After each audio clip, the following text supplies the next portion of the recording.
এবারে metal presence কৃষি সংবাদ সুজলা সুফলা।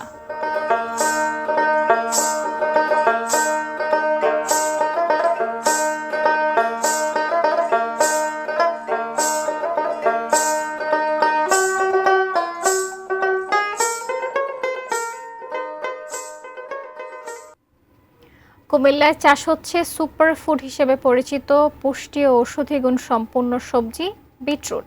কুমিল্লার বিভিন্ন এলাকায় এটি জুস ফসল হিসেবে পরিচিত। বিটরুট গাঢ় মেরুন রঙের সবজি, যার উৎপাদন হয় বছর জুড়ে।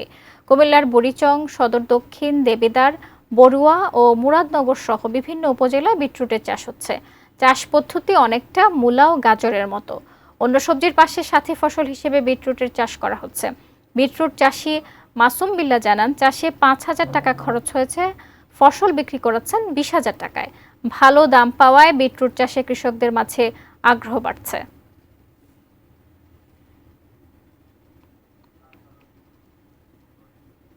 বিটটা আপনার প্রচলিত হচ্ছে, আমি নতুন পর্যায়ে টেস্টিং করছি।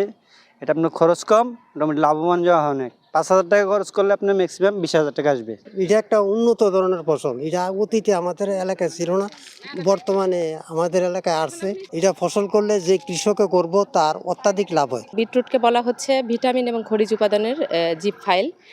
তো এটা বিবেচনা করে এবং কৃষকের আর্থিকভাবে লাভবানের কথা বিবেচনা করে আমরা কৃষকদেরকে উদ্বুদ্ধ করছি। আমাদের এক ধরনের ভোক্তা শ্রেণী তৈরি হয়েছে যারা উচ্চ মূল্যের ফসল বিটরুট সহ নানা ধরনের যে অ্যান্থোসায়ানিন সমৃদ্ধ ক্যান্সার প্রতিরোধী যে খাবারগুলো আছে, শাকসবজিগুলো, এগুলোর প্রতি তাদের এক ধরনের ভালোবাসা বা আসক্তি আছে। যেই জায়গা থেকে তারা বিটরুট চাষ করছে এবং বিটরুট চাষে ভালো বাণিজ্য বা ব্যবসা সফল কৃষি বলা যায় এটাকে।